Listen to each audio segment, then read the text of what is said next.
One. For those who want to refer, Srimad Bhagavatam,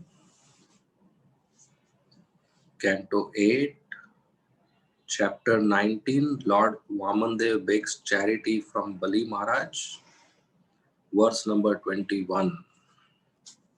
It's a popular verse.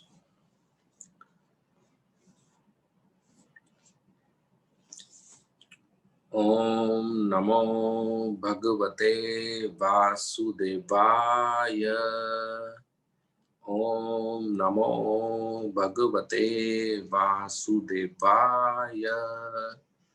Om Namo Bhagavate Vasudevaya.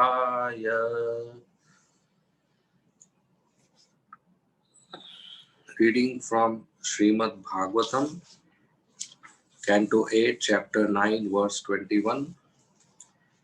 Shri Bhagavan Uvacha Yavanto Vishaya Prestha Trilokyam Ajitendriyam Na Shaknuvanti Te Sarve Prati Puraitum Nipa. Translation and purport by Srila Prabhupada. Translation.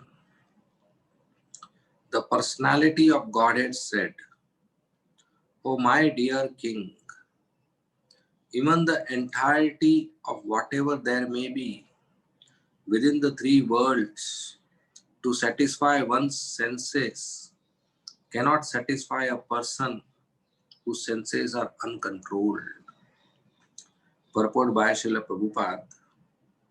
The material world is an illusory energy to deviate the living entities from the path of self-realization. Anyone who is in this material world is extremely anxious to get more and more things for sense gratification. Actually, however, the purpose of life is not sense gratification, but self-realization. Therefore, those who are too addicted to sense gratification are advised to practice the mystic yoga system or Ashtanga yoga system consisting of Yam, Niyam, Asan, Pranayam, Pratyahar, and so on. In this way, one can control the senses. The purpose of controlling the senses is to stop one's implication in the cycle of birth and death. As stated by Lord Rishabdev, Nunam pramatta kurute vikarma yad indriya priteya apranoti nasadu manyayat atmano ayam asan api kleshada asadeha.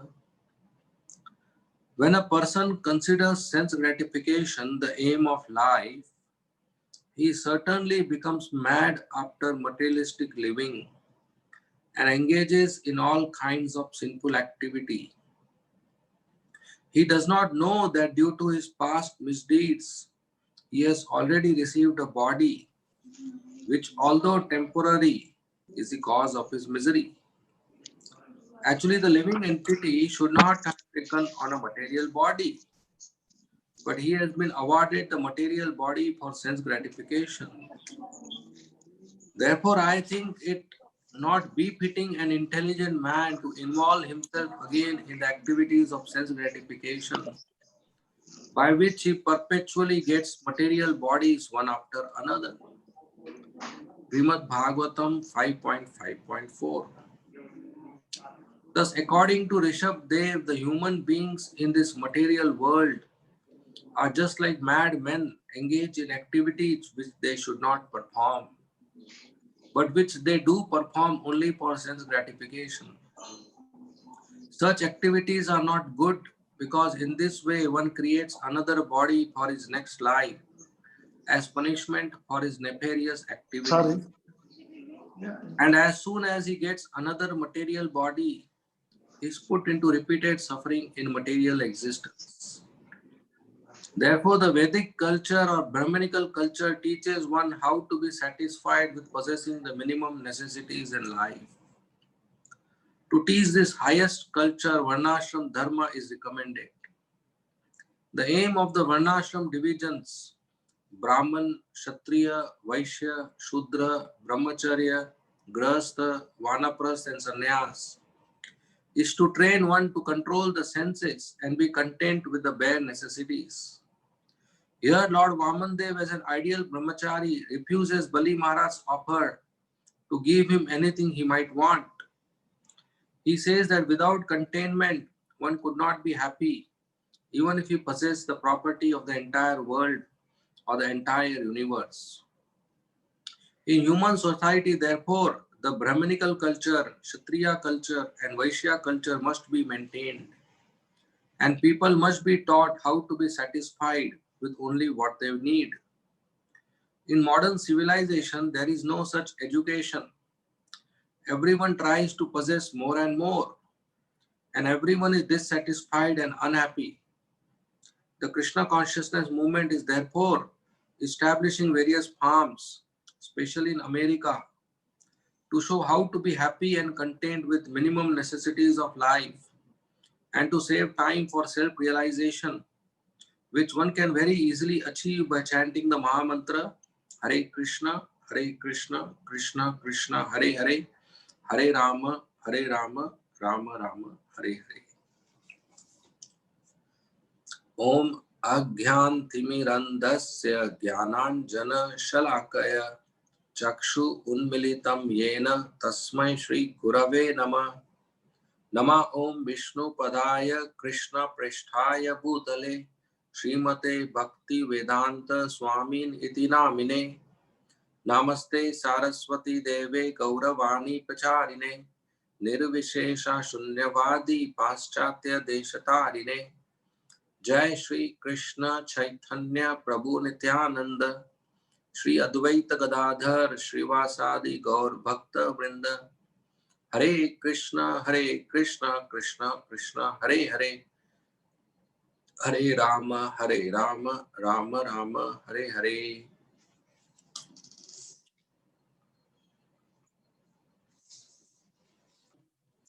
So today we are reading from Srimad Bhagavatam, Canto 8, Chapter 19, Verse 21. Translation. The personality of Godhead said, O my dear king, even the entirety of whatever there may be within the three worlds, to satisfy one's senses, cannot satisfy a person whose senses are uncontrolled. Hare Krishna. So we are again gathered here today for value class. One of the purpose out of 7 purposes of ISKCON, Srila Prabhupada mentions, is to inculcate values in present civilization. Values, spiritual values. So in our modern education, we are provided lessons on skills, how to do things. But that's not something big. The most important is how to be a good human, how to be a good person, not how to be a skilled person. So values are very important, and Srimad Bhagavatam is full with it. So these are very important sessions which are organized by VIHE so that we become better personalities, better citizens and better devotees. So as Prashanta Mataji was mentioning, this is one of the most important values, satisfaction, tushti. And Lord Vamandev He explains it in this and next few verses. The glories of being satisfied. Krishna appeared as Lord Vamandev and he visited the fire sacrifice arena of Bali Maharaj. And Bali Maharaj, seeing a effulgent Brahmana, was eager to offer charity. And he was so attracted to Lord Vamandev that he was eager to offer a very huge charity, including all his possessions. So he requested Lord Vamandev to mention the purpose of his visit. So Lord Vamandev, after glorifying Bali Maharaj and his ancestors, he told, I want 3 steps of land from you. My steps, measurement of my steps. Now, Bali Maharaj was laughing. He told, you are not an experienced beggar. You are not an experienced person in begging. I am Bali Maharaj, the master of the 3 worlds. And I can give you lots more than you are asking. I can give you 1 full planet. I can give you a kingdom, villages, and gold and cows and beautiful women and grains. I can give you a full land.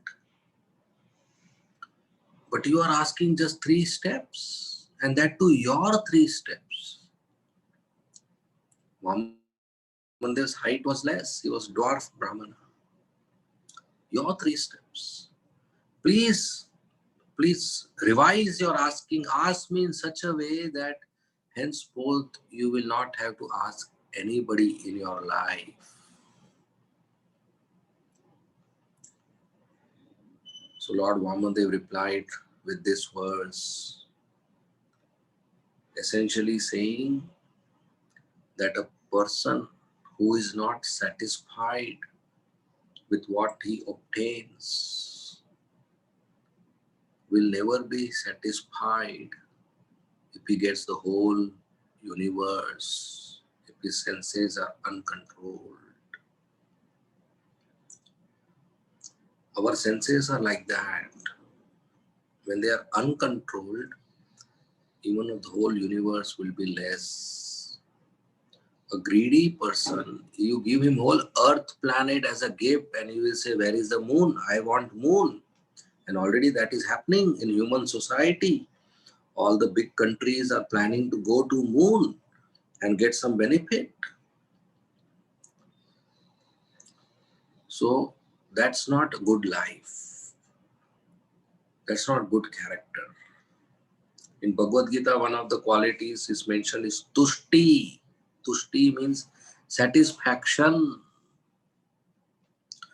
One should not be eager to gather more and more material objects, material goods, sense objects with ugra karma or unnecessary activity. One should be satisfied with whatever is obtained by grace of Krishna. That's tushti, satisfaction. Each one of us is an individual soul. And when by some miscalculation the soul comes to the material world with a desire to enjoy, the soul gets material body. And the material body has 5 senses to enjoy, to do sense gratification. Gyanendriya, eyes, ears, nose, tongue, skin. And under the influence of the illusory energy of the Lord, the conditioned soul works hard to enjoy, which means works hard so that the five senses come in contact with their respective objects, sense objects.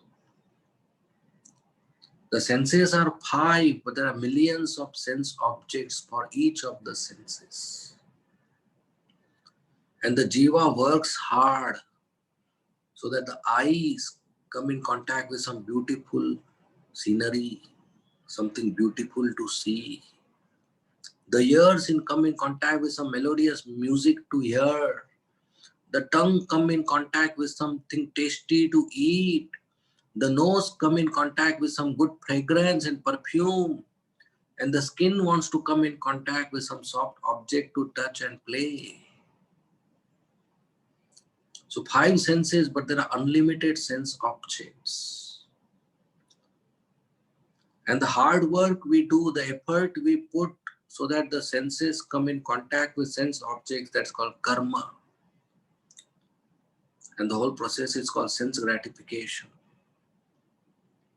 So from morning till night, a person is busy that the senses come in contact with sense object. Something nice I should tasty, I should get to put on my tongue. Something melodious I should have to hear, and some fragrance and some soft object to touch and some beautiful object or person to see. And when the sense contact happens, when the sense engagement happens with desirable sense objects, we feel happy, we get happiness. And the whole world is running behind this happiness.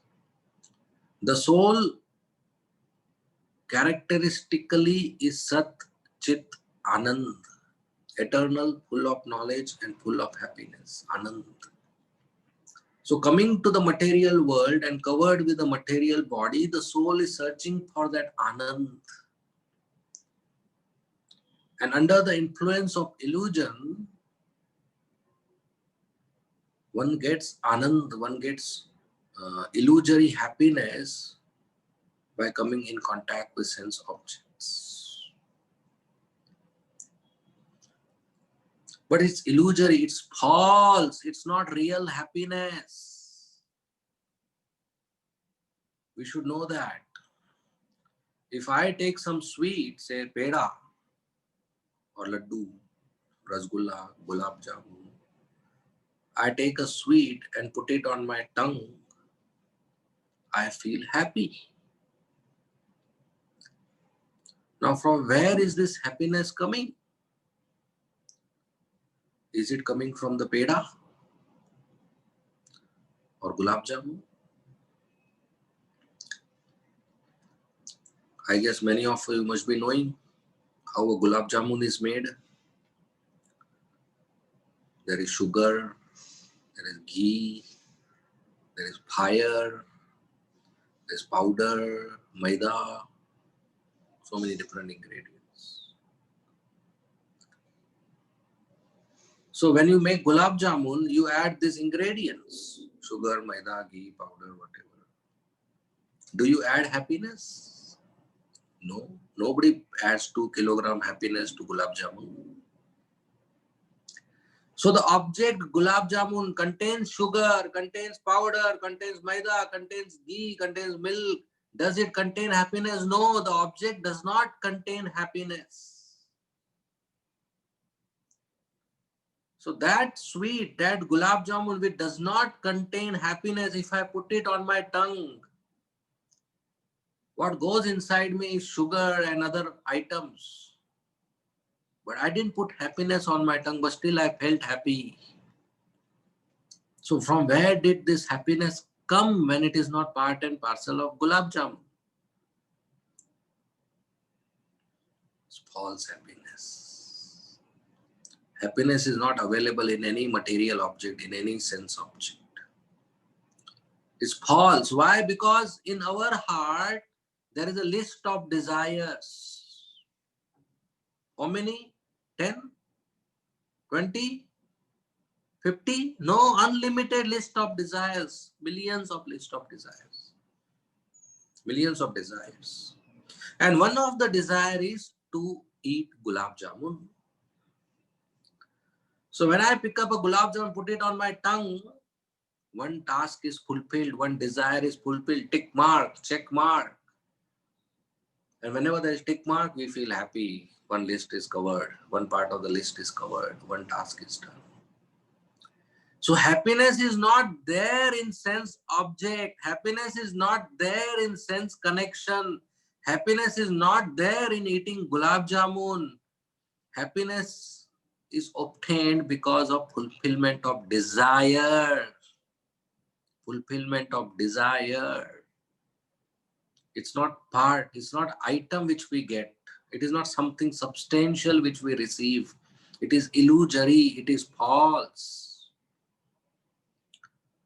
Like some football players, they go to the ground and there's one ball and two teams, I don't know how many people, 11 or 12 teams, people in one team, and they kick a ball to put it in one location called a net. And the net has certain width. So if I kick the ball and it goes inside that net, I am happy, goal. If it goes 1 centimeter out of that, I am unhappy because I didn't get goal. But what is substantial, what is great thing by kicking a ball in a particular location? Who in the world got benefit by that? Nobody. There's nothing substantial here. But there is so much happiness when the ball goes into the net between two pillars. I increase the width of the net, you will be more happy because more time possibility ball will go, more probability ball will go in the net. You'll be more happy. Otherwise, best is purchase 24 balls and give one to all the players, keep shooting in the net and be happy. Why one ball and 24 players running behind it? So it is all false. It is all illusory. It has no meaning. It is intangible. It's not substantial. There's no meaning. It is just a fulfillment of desire, material desire, that the sense should come in contact with sense object. The tongue should come in contact with gulab jamun. So when the desire is fulfilled, we are happy. And when the desire is not fulfilled, we are sad. Now, if you see from childhood till now and in future, out of millions of desires, how many will get fulfilled? Hardly 1%. So the overall result in our life is 1% happy, fulfillment of desire, 99% unhappy because 99% desire will not get fulfilled. Everybody in the school thinks when the result comes of the exam, I will come first, but only one comes first. So 1% desire is fulfilled that he comes first in the class and all the whole other classmates, 50, 60, their desire is not fulfilled. So that's life. So fulfillment of desire gives a false, illusory feeling of happiness. So if I take paneer or gulab jamun again or halwa and put it forcibly in a pig's mouth, will he be happy? No, because in his list there is no halwa or gulab jamun or puri. In his list that item is not present. So he will not be happy. He will become angry. But if you give him stool, he will be happy because that is his list. And if you give him fresh wet stool, he will say, "Aaj feast mil gaya, I got feast today," because that is in his list. Happy. Everybody have a different list. If you take a shoes or football or bike or phone and give to a boy, he will be happy. If you take bangles, necklace, lipstick and give to a boy, he will be unhappy. But if you give these cosmetic and makeup items to a girl, she will be happy. And if you give boy item to girl, she will be unhappy. So which item contains happiness? Not a single item contains happiness. It is just false. It is just illusory. It is all false which we are running behind. And as I said, 99% of time our desire is not fulfilled. So we are unsuccessful in fulfilling our desire, and that gives miseries. Dukhalayam ashashvatam. So when I become miserable, my desire is to remove the misery. A new desire is formed in the list to remove the present misery. So what do I do to remove and get relief from the present misery? Again, I do the same cycle of getting happiness by coming in contact with sense objects. It's a vicious circle. It's a vicious cycle. Once in a field, there was a mouse. It was an empty field. And it was summer afternoon time. The sun was hot, and hence the ground was hot, the sand was hot, and the mouse was feeling burning sensation. When the hot sand is there, it's difficult to walk. So the mouse couldn't walk, couldn't stand, couldn't sleep, couldn't sit, couldn't lie down. It was so hot sand in the afternoon time. So what the mouse was doing, it was going circles in the sand, in the field, going in circles to find some relief. And as the mouse was going in circle, it came to one spot which was cool, shade, and got relief. Nice, thanda, thanda, cool, cool, very nice. What was that spot? That was shadow of a cobra. So running, the mouse came to the shadow of a cobra. Relieved. But what happened the next moment? The cobra ate the mouse. So because the desires are unfulfilled, we become miserable. And because of miseries, we want relief. And because of relief, we again try to come in contact with sense objects. And when we do that, Maya captures us. That's called karma bandhan. We get entangled in the cycle of birth and death. So this is a third class life and third class cycle of trying to be happy and trying to get relief from distress by performing more and more karma and getting entangled into the cycle of birth and death. And now we have human form. Then we'll get dog form or cat form or fish form or tree or bird or insect or snake. What is this? Any intelligent person should think this is nonsense life. This is not first class life. Prahlad Maharaj says, when does distress happen in our life? Any answers? The day, the moment we start trying for happiness, the conditions of distress start. The conditions of distress start. So distress is inevitable. The soul doesn't require these material objects. The soul has nothing to do with this material existence. But now somehow we are fallen in this material existence, and we have the material body, and the material body requires maintenance. Material body requires material objects. So it should be minimum maintenance of the body. We should come in contact with sense objects. We should not try to gather more and more sense objects by unnecessary activity. All the human energy should be used in a noble aim of life, which is to serve Krishna. We should not use the human energy for acquiring sense objects, for trying to do sense gratification, for getting more and more gulab jamuns. That's not purpose of human form of life. To get some bungalow or house or position in the office or car or phone or nice clothes, nice shoes. That's not the purpose of human form of life. It's a misguided civilization today. We have to be very simple in our eating, sleeping, living, and use all the human time and energy in the service of Krishna. And whatever is obtained easily by the grace of Krishna, one should be tushta, satisfied. If we are dissatisfied, then our bhakti will go down, our spiritual power, our spiritual potency will go down. It is said there is sufficient in the world for everybody's need, but not sufficient for even one person's greed. Not sufficient. So when our senses are uncontrolled, whole world also doesn't satisfy us. The senses and mind is like fire. If you put petrol or fuel in fire, at what time the fire will say, "Bas, now I don't want anymore, I am satisfied"? No, the fire will keep on consuming petrol, fuel. In fact, the fire can burn the whole planet and never be satisfied. So we will never be satisfied with sense objects.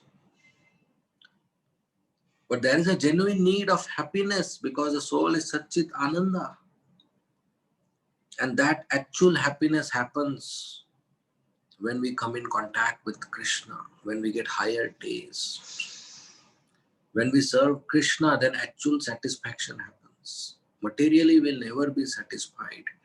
The fire will always want fuel. But when we serve Krishna, then Atma Suprasidati, Atma Tripti, the soul becomes satisfied. Then the soul does not want anything else. Just like a child who is crying, a small baby, you put in any lap, any woman's lap, Mataji's lap, the baby will not stop crying. When you put the baby in the mother's lap, the baby will stop crying. The baby identifies the lap of mother somehow. Even though the baby cannot tell the name of the mother, even though baby cannot identify the face of the mother, a very small baby, it identifies the chest of the mother. Even if you put the baby on the lap of a very rich woman wearing silky, nice sari and gold ornaments and pearl and diamond necklace, or in the beautiful woman's lap, or in Miss India's woman's lap, or some Bollywood heroine woman's lap, or some political leader, the baby will not be satisfied. But if you put the baby in the lap of the mother, the baby will stop crying. In the same way, each one of us is part and parcel of Krishna. Only when we get connected to Krishna, we become happy. If we get connected to some political leader or Lord Shiva or Lord Brahma or Indra, Chandra, Varun, Vayu, Agni, Durga, Ganesh, or anybody else we get connected, we will never be happy. But if we get connected to Krishna, we will be happy because we have a natural relationship with Krishna. Even though we don't have knowledge about Krishna, but we have a natural relationship. We are part and parcel of Krishna. So just like baby becomes peaceful coming in the lap of mother, we become peaceful coming at the shelter of Krishna. Because we have a natural relationship with Krishna. So when we connect to Krishna by chanting Hare Krishna Maha Mantra, by reading and hearing Srimad Bhagavatam, by honoring Prasadam, by taking darshan, by bowing down, by offering devotional service, then we get actual happiness and we are completely satisfied. Our senses are satisfied. So the only way to be completely satisfied in life is to connect to Krishna, is to serve Krishna, is to perform devotional service to Krishna. There is no other way. And in the process of bhakti, we should not be satisfied with what performance we are doing. We should be eager to do more and more chanting. We should be eager to hear more and more Srimad Bhagavatam classes. We should be eager to read more and more scriptures. We should be eager to serve Krishna and devotees and cows more and more.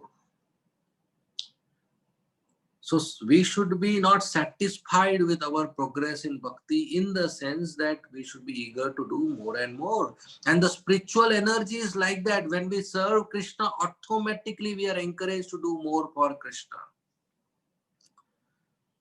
When we perform any spiritual activity, automatically we are encouraged to do more.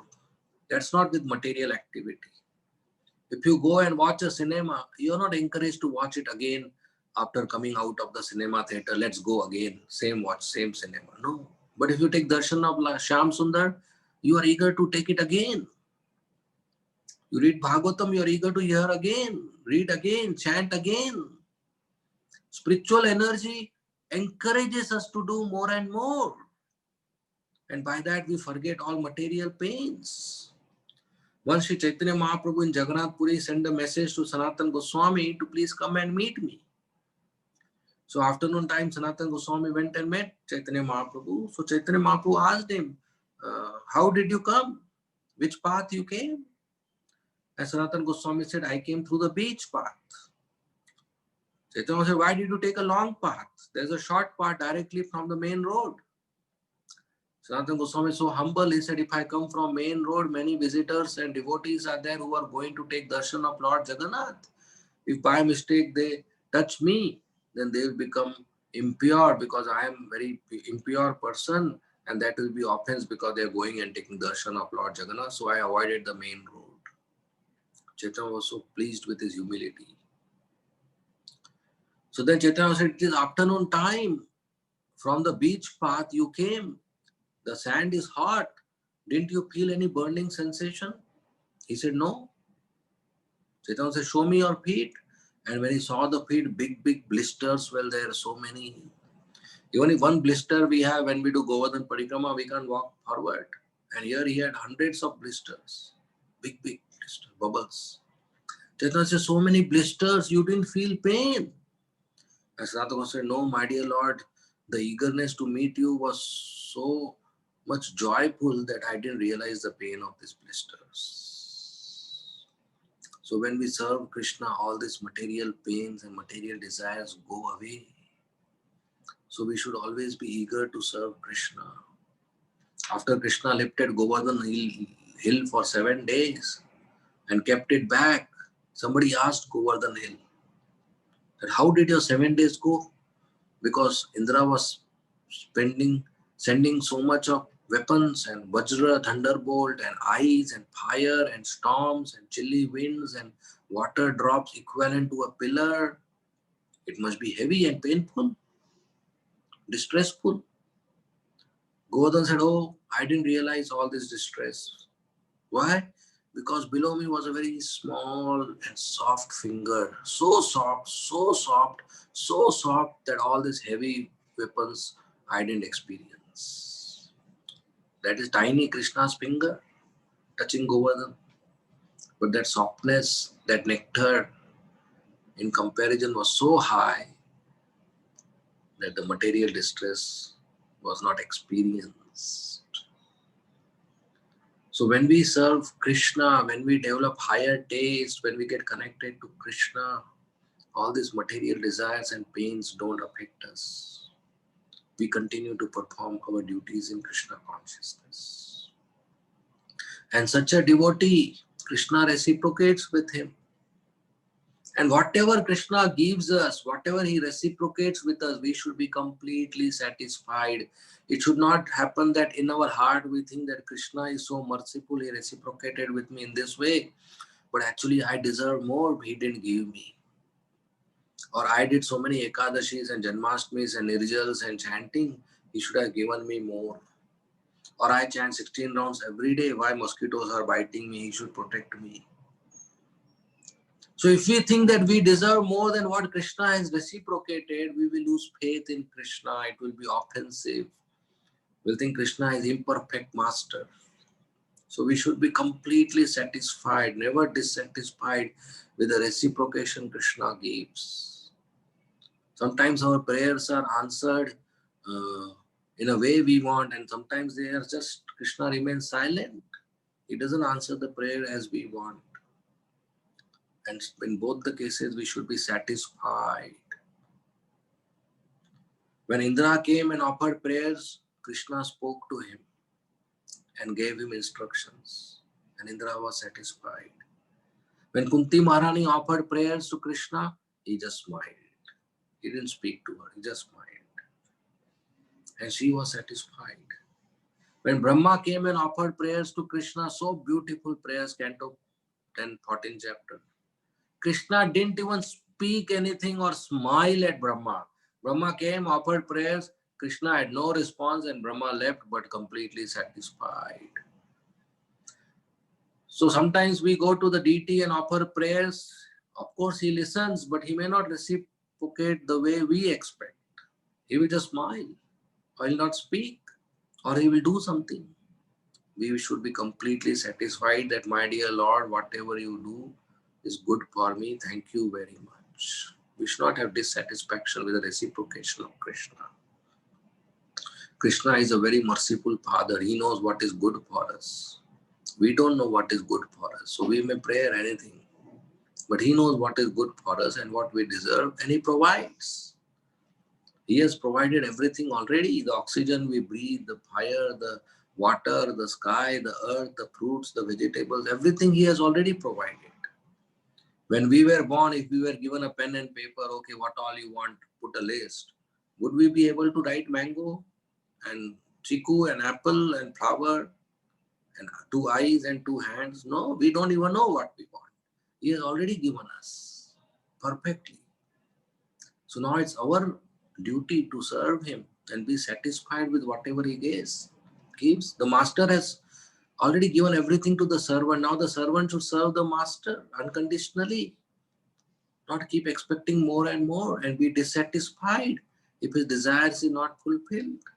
In fact, even if in Krishna conscious path we get miseries, we get loss, our name is lost, our health is lost, our money is lost, our near and dear ones are lost, we should be satisfied. Like once Arjuna, he went to Krishna and he told, my dear Krishna, I want to speak about Subhadra. Subhadra is Krishna's sister and Arjuna's wife. So they are brother-in-laws. So Arjuna is going to the brother of the wife and telling, I want to speak about Subhadra, serious matter. So Krishna says, yes, what is it? And Arjuna says, in the battlefield of Kurukshetra, Subhadra's only young son Abhimanyu died practically in front of you. Subhadra knows you are Supreme Personality of Godhead. You can do anything. And if you wanted, you could have protected Subhadra's only young son Abhimanyu. But you didn't protect.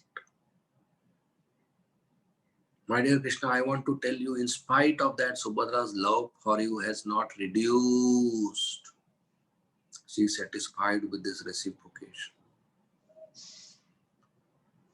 You see, even in ordinary relationship, if a sister's young son dies in front of brother, ordinary brother, and the brother does not help the son, doesn't take him to the hospital or something, the brother dies.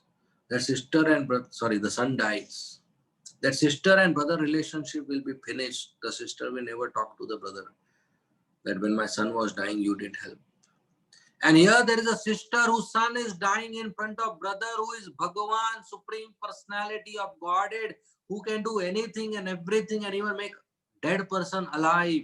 But he doesn't help, he doesn't do anything. But still sister's love doesn't reduce. Completely satisfied with Krishna's reciprocation. That's steadiness in bhakti. So we should be completely satisfied with Krishna's reciprocation. So on material level, in the level of acquiring sense objects, we should be satisfied with what is obtained without much effort. What is obtained by Krishna's mercy. We should not try to gather more and more. And on spiritual platform, we should know the only way to become happy is to connect to Krishna. Material objects are not going to give me us happiness. And in life, till we go back home, back to Godhead, whatever happens with us, spiritual or material, being dependent on Krishna, we should know Krishna is reciprocating, ye yatha mam prapadyante, as per our surrender. So we should be completely happy. We should not have an illusory expectation that I deserve more. Krishna is imperfect. Krishna is not perfectly reciprocated. He should have done something more for me. That's not dependence. That's not faith. That's not surrender. So we should thank Krishna for what he has given us. And with very minimum objects in our life, we should maintain this body. If you have anything more in your life, just offer it to Krishna or devotees. The more number of objects in our house, that means mode of passion. The less number of objects in our room, that means mode of goodness. So reduce the number of objects. Have less objects. Minimum what is required. Not dozens of dhoti kurta hai ki and dozens of this hai ki. Very simple life. And spend more human energy and time in the service of Krishna. That will give us a higher taste, complete satisfaction. And as Krishna reciprocates with us and we are satisfied, our relationship with Krishna will increase, our attachment to Krishna will be increased, and we will feel that, wow, Krishna is so nice, he reciprocated so well with me. I am so satisfied with the reciprocation. I should serve him more and more. Automatically our attachment will increase. But if you are dissatisfied, then our attachment will reduce. If you are dissatisfied, we'll get thought that Krishna didn't do it perfectly, and then we will not like to serve him. Our interest will reduce. So tushti, we should be satisfied in service of Krishna. And Lord Vamandev says that when somebody is satisfied, he grows in bhakti. When somebody is dissatisfied, his spiritual power goes down. So that's important to develop. How to do that? We keep hearing such things. We keep reading Srimad Bhagavatam. And on practical level, we try to manage with minimum objects. And any object we have, first we should offer it to Krishna, use it in the service of Krishna and devotees, and then we should utilize for ourselves. If you are purchasing fruits, first you should offer to Krishna. If you are purchasing spoon, bowl and plate, first you should use it in Krishna's service, and Krishna's old Mahaprasad spoon, bowl, you should use for your family. That means if a new spoon or bowl comes in the house, it goes to the altar, and the old altar's bowl comes to the family. So anything new goes to Krishna, and Krishna's Mahaprasad we use, we honor for our requirement in a minimum way. And in that way, we remain pure, we remain detached, we remain dedicated to Krishna, and we focus on our relationship with Krishna, we focus on our bhakti, not on sense objects. If something is difficult to obtain, we should forget it. We should reduce our needs and live a simple life. So that will help us. So the more we chant, the more we read, the more we hear, the more we spend time in devotional service, then mind will be busy. Otherwise, mind will want so many objects. So we have to keep the mind busy by Krishna consciousness so that it doesn't distract us. Okay, we will end here. Thank you very much. Srimad Bhagavatam ki jai. Srila Prabhupada ki jai. Hare Krishna. If there are any questions or comments, you may please ask or type. Hare Krishna.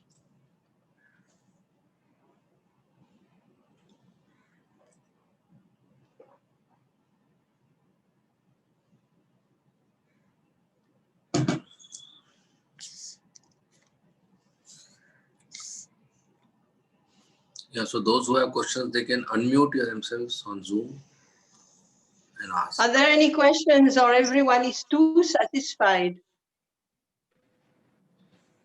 Hare Krishna Mataji, Hare Krishna Prabhuji. Hare Krishna. Your presentation was very satisfying and it left no scope for questions, but still I have one doubt and I want to get away with the confusion.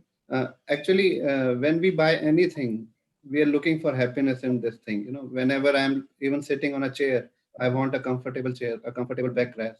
You know, everything should be comfortable around me.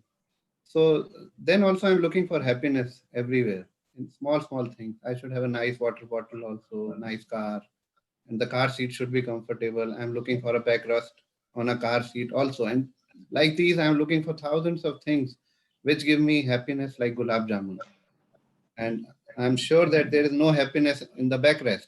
It was not loaded with, the foam was not loaded with happiness, but it is somehow giving me some happiness. So how do I limit these happiness, running after these happiness in my life? And there are millions of things like that. Yeah, so each one of us, as we started our bhakti, we had a standard of living. Somebody is used to car, somebody is used to bus, or somebody is used to walk. So overnight we cannot reduce our standard of living. So whatever standard of living we have, initially we maintain that, and whatever objects we acquire for that living, we first offer it to Krishna. Even your chair, even your car, you offer it to Krishna. Use your car in the service of Krishna and devotees first, and then use it for personal use. In the same way, chair, let your spiritual master or a devotee sit and use it, and then use. I know one devotee, whenever he purchases a new vehicle, he gives it to the temple for 1 month, and we use it for book distribution or marathon time generally. And then we give him back in January, and then he uses for his family. So we use it for Krishna and devotees first, and then we honor it. So we continue our standard of living.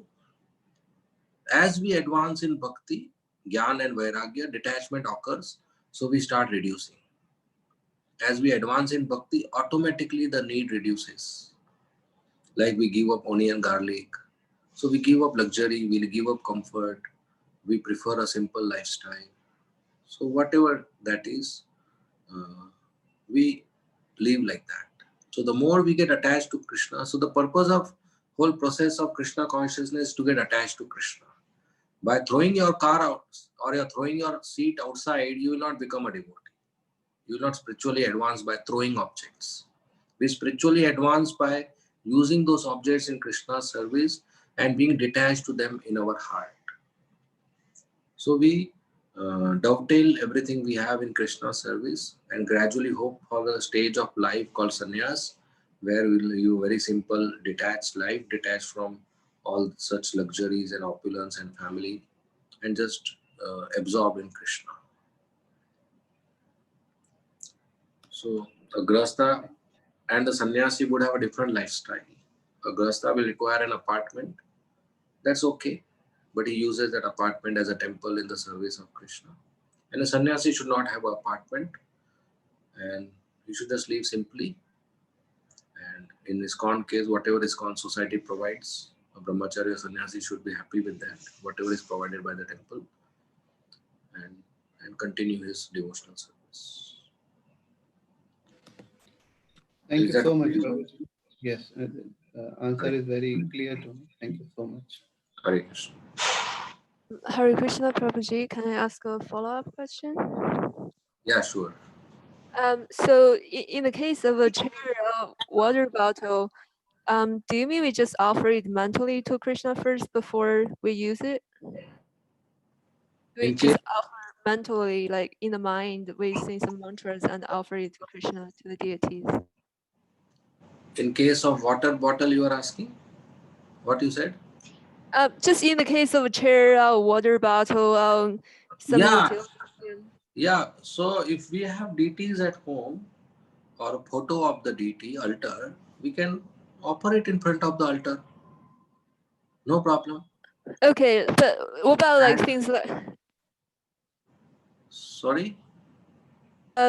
what about things like cars, Yeah. So motorbike or bicycles? yeah. So we can have Krishna's photo near a motorbike or a bicycle. The car may be bigger size than the photo size. No problem. And we can offer it to Krishna. And we take the car for a first ride to the temple. And we invite the spiritual master and a devotee. Please come and sit and go for your service. I will drop you wherever your next service is. If you cannot do that daily, at least do it frequently. If not frequently, at least the first one. Or carry books in your car and deliver it to the location. At least first one. And whenever possible, we should use our items in the service, such items in the service of Krishna and devotees. So our income and the objects become purified. And Okay, thanks. offered car we should not use for sinful activities, or offered chair or offered glass we should not use for sinful activities. Obviously that consciousness will come that this glass I had offered to Krishna, now I can't use it to drink something which should not be drunk, like that. Okay. Hare Thanks. Krishna Prabhuji. Hare Krishna. I have one question. So, apologies, I'm outside in the office, so I have to use a face mask. No, don't be apologetic for using mask. Today is a very important thing. Yes, Hare Krishna. Yeah. Prabhuji, my question is, uh, should devotees uh, not be on the top echelons of society?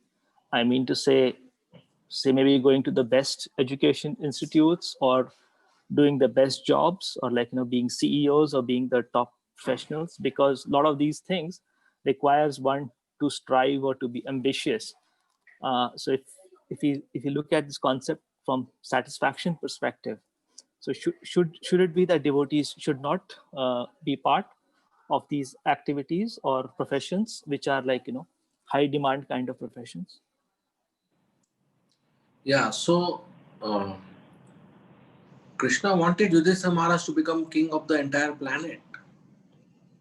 So it's not wrong. It is just that when somebody gets a promotion to a higher status of life in terms of office or position or political situation or society, he should know that if I agree with this, what will get affected? If his health is not getting affected, if his sadhana is not getting affected, if his seva is not getting affected, if his time providing to the family is not getting affected, and if his financial situation is not getting affected, then he can go ahead, no problem. But if by taking a higher promotion, my health will go down, my rounds will go down, or my service to temple will go down, my time to family will go down, or financial risk will increase, then a grahastha should not do that. Otherwise, he can do that. So now, since he is promoted, he has more contacts and more facilities to preach Krishna consciousness, and his health sadhana has not been affected. So he is strong to do that. So I would not answer yes or no.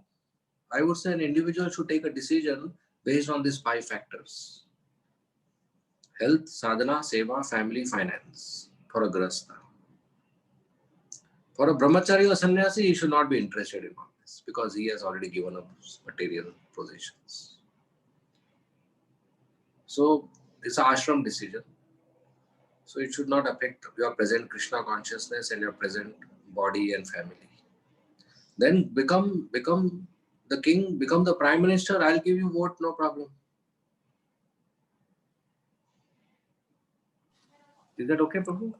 Hare Krishna, Prabhuji. Thank you very much, Prabhuji. Very nice answer, Prabhuji. Very good. Hare Krishna. Hare Krishna Prabhuji, Dandavat Pranam. Hare Krishna. This side Sunny Singhal from Bhakti Shastri, Noida. Yeah, Saneji. Yeah, Prabhuji, it was very wonderful class, and please accept my humble obeisances. I have a small doubt that I joined Krishna consciousness around 2 years back. It was dormant and under my heart, and then it awakened. And since it awakened, means I joined so many activities like I started learning Mridanga. I joined Bhakti Shastri, and from among my Bhakti Vraksh members, I was the first one who joined Bhakti Shastri. So on Ekachi Vrat means I started observing Ekachi fast and all these things, and Nirjala Ekachi and everything was done. So each and every Ekachi, I write a message to my Bhakti Vraksh leader servant that please forward my letter for initiation, first initiation for Guru Ashraya.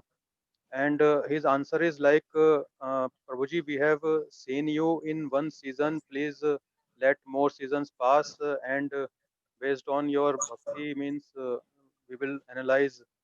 So something is creating some kind of uh, uh, dissatisfaction, we can say, or my love towards Krishna. Every time I am feeling a force from inside that please go for taking shelter under lotus feet of your Guru. But I'm not able to do that. Means I'm not able to prove that. So what should be done, Prabhuji? Because will it create dissatisfaction in future, or it is seen as dissatisfied? Means this devotee is dissatisfied and he is again and again coming for initiation. So please clear this doubt, Prabhuji, how it is to be taken forward. Yeah, so Sunny, right? Yeah, Prabhuji. of Noida. Yes, Prabhuji. So it is imperative for a sadhaka to take shelter of a bona fide spiritual master. So having that eagerness is not wrong. At the same time, to be able to responsibly maintain a relationship with spiritual master, we need to prepare ourselves. It's a responsible relationship. Like somebody who is eager to marry, nothing wrong, but he should be earning also, right? And he should be grown up also. And in India, he should be adult, having 21 years of age, I think 21 or 25, whatever. Eligible also, right? So we need to prepare ourselves. And in ISKCON, the preparation is to every day chant minimum 16 rounds of Hare Krishna Maha Mantra, attend Mangalarti Guru Puja, have basic knowledge, basic philosophy, follow 4 regulative principles for a particular period of time. And on behalf of the spiritual master, whoever is the temple president or the preacher, he observes the candidate where he is doing it everything properly. He takes an exam. One has to pass a ISKCON disciple course course, and attend that course and also pass an GBC approved exam. And then also one has to have some uh, prior connection with whom is aspiring to take initiation. He should hear uh, lectures and associate possibly with the prospective spiritual master, and he has developed faith by that hearing. And then one request, and that request, the recommending authority recommends the spiritual master that we have observed this person, candidate, and he can be given initiation. So this is the general process. In your case, if any of the step of the process is missing, it may not be going forward. So you may check with whom you are requesting or whoever is the authority that I want to become eligible for initiation. So what is missing in me, I want to gather that. And when we continue the process, be in association of devotees, pray to Krishna, it will happen, Thank you, Prabhuji. right? So you just check if any step of the process is missing, right? Then they will recommend. Thank you, Prabhuji. Hare Krishna. Dandavat pranam. Hare Krishna. Any more questions? Hare Krishna, Prabhuji. Yes, Vaishnav Moran. Prabhuji, yeah, Prabhuji, regarding whatever Krishna has sent, regarding being satisfied by whatever Krishna has sent our way, I have a question regarding that. Supposedly, I'm attending a course and in which I like one teacher and I don't like the other. So how will I judge my satisfaction here? How will I be doing the right thing by attending all the lectures, whether I like one teacher or I don't like one? So how should I take this? Okay, Maybe there are quite, sorry. maybe a thing A is taking me much forward and thing B is not taking me that forward in my spiritual life or to my satisfaction of my heart. So how should I be taking this or accepting it? Or there is an option, there is no harm in doing this, there is no harm in doing that, something like that. Okay, a very specific situation of yours, you have made a general question. Nevertheless, the word like you use, that are many parameters. Don't like the face, you don't like the language, you don't like the presentation, you don't like the purity of the speaker. It's all depends on that. If you don't like the face, but the speaker is pure, we should still go ahead. If you don't like the presentation, but it's helping you to understand, we should still go ahead. If you don't like because the speaker's character is not pure, then there's a question to worry. Don't like because his language is not clear, but still his purity is there, then there's nothing wrong in hearing, right? So this like has lots of parameters. In any case, the very purpose of learning is to enhance our understanding and practice of Krishna consciousness. So if that is happening, then our likes and dislikes can be kept away. If we are getting taste in the holy name, if we are getting attachment to service of devotees, if we are getting compassion for other living entities, if our sadhana is improving, if our this thing, then that's a good association, good hearing, and we should continue that. In life in general, if you have a choice, you can choose a speaker. Everyday hearing is important, and if you have a choice, you can choose a speaker. Some institutional situations where you are doing a course like Bhakti Shastri, and there are varieties of teachers, some students may dislike a particular teacher, but if you have opportunity, you can apply for a new teacher. Generally, that doesn't happen. Teachers are experienced, they teach, but sometimes students don't gel. So, in an institutional setting, there may be some less choices. So, we should go with it and we should try to interact with the teacher and see uh, what connection is missing that I'm not receiving, what I should be receiving. So, if there are choices, we can definitely make a choice, whatever helps us in our bhakti. So, the whole purpose is to enhance our understanding and application. If that is happening, then other things we should not bother about. Like if you don't like a doctor, but he is good, his prescriptions is working, then whether you don't like his face or not doesn't matter. So devotees are doctors, they are helping us. Is that relevant, Vaishnav Murari Prabhu? Very, very much relevant, Prabhuji. If Uh, my understanding and application is getting better, there is no harm even if I don't like the pace, presentation, or whatever. I can always make a choice in general. Thank you so much. I just wanted to check this with you so that I may not behave offensively in future or present or any time in Yeah, future. so see, this various speakers in ISKCON from particular junior or senior level, we are not claiming on an institution side they all are perfect. But because they are practicing sadhana, they can help us. Like the class teacher in the school can help us, and a person who has passed the same class can also help us, even though that person is not a class teacher. If I am in 6th standard, the boy in 7th standard can also help me because he has just passed 6th standard. He knows something more than me. And the class teacher definitely knows much more. Right? So all the followers of Srila Prabhupada can help us. Eventually, a student should be so humble that he is ready to learn many aspects of Krishna consciousness from many varieties of sources. Right? At the same time, if we are intellectually dissatisfied with a particular presentation or a speaker, we can have a choice because we are just growing in bhakti. We can't tolerate boredom a lot intellectually. But as a humble student, we should be ready to learn various aspects of bhakti from many other places. From a bad presentation, you can learn how I should not be a bad presenter in the future.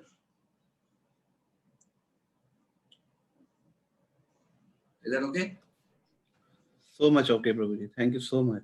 I'm very satisfied with your answer. Thank you so much. Next. Prabhuji, just to add to Vaishnav Murari Prabhu's question, isn't it okay to be dissatisfied to improve the quality? Like, I mean, in any educational institution, the best of the educational institutions, if a teacher teaches, then students also give, most institutions have a feedback mechanism at the end, whether you really like, how the teacher taught, and that feedback helps improve the teacher. So if one is even attending a spiritual class, does it mean that necessarily one has to be satisfied? Because one could address spirituality in two ways. Either than rather than listening to, let's say, 2 hour Bhagavad Gita class, one can spend 2 hours studying Bhagavad Gita. So I mean, there is always this choice. So that's my question. Uh, I didn't gather completely. Your question is uh, out of 2 hours, what you should My do. no. My question is it okay to be, let's say, dissatisfied with the class and give feedback about it? because that helps improves the quality. Because there is like Yes. there have been many research which has been done. When one is not satisfied and one gives feedback, feedback improves quality. So similarly in spiritual life, is it okay, like you're listening from someone, of course in a higher authority, but then you feel that this thing could have been done better, and you give feedback. Now naturally in spiritual life we don't give these feedbacks. In normal material life we would give such feedback. Well, feedbacks are welcome in a proper Vaishnav etiquette. That too, for those parameters which are allowed part of a etiquette conversation. For example, if the class, the mic is not good, the sound is very low, or the example is not clear, there are different ways. Some senior devotees, they have their own styles, and that style may dissatisfy us. So we should not give a feedback about such style. We can give feedback about the ambience, about the circumstances, about this thing. If at all we have a friendly relationship or a close relationship to such speakers, we can give that feedback in private and not in public. Because even the speaker is also learning, so we should not embarrass or criticize or um, make a situation that he suddenly is caught with something. Even if a senior makes a mistake, it's not good to embarrass a senior. In private, if we are close enough, we can talk about it. So the whole purpose is, yes, to improve the quality of uh, presentation and experience of the audience. At the same time, the whole purpose is to appreciate the speaker is putting effort to make a subject understand to us. He may not be 100% perfect and he has not 100% successfully done it. Even if he has 10% or 20% done it, we have to appreciate that part. And if we are uh, having a relationship where we can give feedback, so the next time from 10% he goes to 50%, we should definitely do that. But in a setting where that feedback would be accepted from us, there is a maryada to it. Am I clear, Prabhu? Yes, Prabhuji. Thank you very much, Prabhuji. Thanks for your instructions, Prabhuji. Hare Krishna. Any more questions?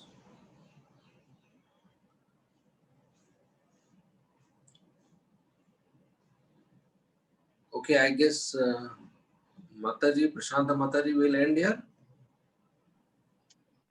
Hare Krishna, Prabhu.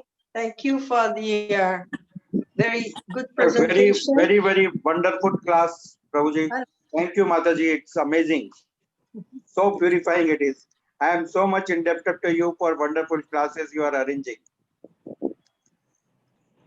Hare Krishna. Are you still here, Gokuleshwar Prabhu? Yes, yes, Mataji. Yes, you are here. Hare Krishna. Hare This Krishna. was our enthusiastic Mahashringa Prabhu. So, yes, thank you. You are a bottomless, endless source of wonderful examples that make us understand things. Actually, it is said this is part of Anuman, to give examples and to give analogies. And you are very good at that. It's very wonderful to hear you with all these examples that make it a very lively, helps us to understand. Actually, this it's called Upaman.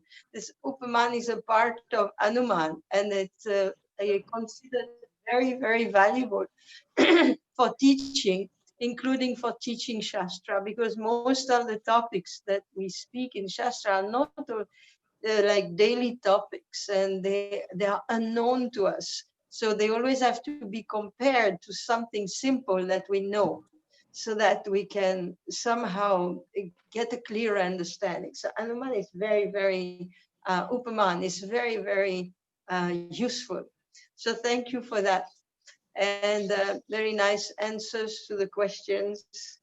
The last question, you have very rightly pointed out the, what do you say, the point of etiquette. On one hand, it is right that we can always improve the qualities. So feedback is always welcome, but etiquette is also there. I think I had mentioned during the orientation that you should not expect all the teachers to be the same. And you should not expect to get the same thing from all the teachers. Some teachers will be very philosophical in nature. So your philosophical side will be very satisfied. Some teachers will be very renounced, for example, and you can learn renunciation from them. Some people will be good for their personal etiquette, behavior, so you can learn that from them. Some people will be very affectionate. You can learn that from them. We don't learn the same thing from all the teachers. They are not all the same. So, it is. I'm hearing. I've already heard a couple of feedback regarding some current teachers, which is going on, and I will be speaking with the teacher. But from your side, please try to see the good, as Gopuleshwar Prabhu has given us said, that try to see what you can learn from that person, because we do not learn, as Srila Prabhupada said, it's not just what they say, it's also the way they are, and etc. So thank you so much, Gopuleshwar Prabhu, for all the wonderful explanations and the enlightenment. And we will see you again on Saturday for a second part on satisfaction. Thank you so much. Oh, I was not aware of that. Oh, you're not aware of that. I think Rameshwari is forgetting to tell everybody that we have 2 sessions. So we do have 2 sessions on the same topic, because it goes deeper when we have 2 sessions. And the understanding is that from Monday to Saturday, we try to practice a bit what we have heard. And then on Saturday, we get a second hammering, so we can have a bit more meditation over the Sunday. So, Okay, I'll get back to Mataji. I didn't see my Saturday calendar yet. okay, so I'll please get back. do that, Prabhu. Yes, okay. I'm very sorry if this has not been mentioned. No. I'm just mentioning that I was not aware. Yeah, okay. I think there's one question on the chat. Do we have time? It depends on the students. I would say that if those who want to leave can leave. I'm not sure are there some questions on the chat? There's one I saw now. Acha, okay. You may answer the question. Those who want to stay can stay. Those who want to leave can leave. Okay, so I'll just read the question. Hare Krishna Prabhu. Very nice class, Prabhu, with so many examples. I have one question. Even we do services, but heart will not be satisfied and feeling didn't do properly like that. Maybe I am doing with some expectations. So how can we satisfy Prabhu? Okay, so what I gathered from this question is that we do a particular service and we are not satisfied with the service, that we did it right or we did it properly. Wait a minute, I'm just scrolling. Yeah, heart will not be satisfied and feeling do it properly. Okay, so humble servant, whenever he serves the master, he always thinks that I may be lacking something, I may not have done good, and always tries to improve. So there's nothing wrong about that. We should be satisfied that I got an opportunity to serve even though I don't deserve it. And we should offer service and at the end beg forgiveness from DT or devotees whom we are serving, that I may have done some unintentional mistakes or offenses. And I got an opportunity to serve, that satisfaction should be there. But a desire to improve, that I may not have done properly, next time I should do properly or much better, that is good, nothing wrong. If you cook for Krishna some nice rice, dal, sabji, roti, and you offer him with love, he will accept it. So you should be satisfied that I offered nice food to Krishna. At the same time, you should think next time I should offer much better. Maybe more items, maybe more varieties. That's okay. At the same time, this dissatisfaction should not lead to a depression or guilt or loss of routine services and happiness of Krishna consciousness, that whole day I am thinking I didn't offer nicely, I didn't offer nicely, I didn't offer nicely. So that obsession should not be there. We are definitely 100% not doing proper service. Let's take it. That's an axiom. Because we are learning. But we are getting an opportunity, we should be satisfied with that. And we should try to improve. But we should not keep this guilt in our heart that I'm not doing improper, I'm not doing proper. That will damage our psychophysical nature, that will damage our future services. So any service we are doing, we should learn from experienced guide that I'm offering food to Krishna and you are doing it since 20 years.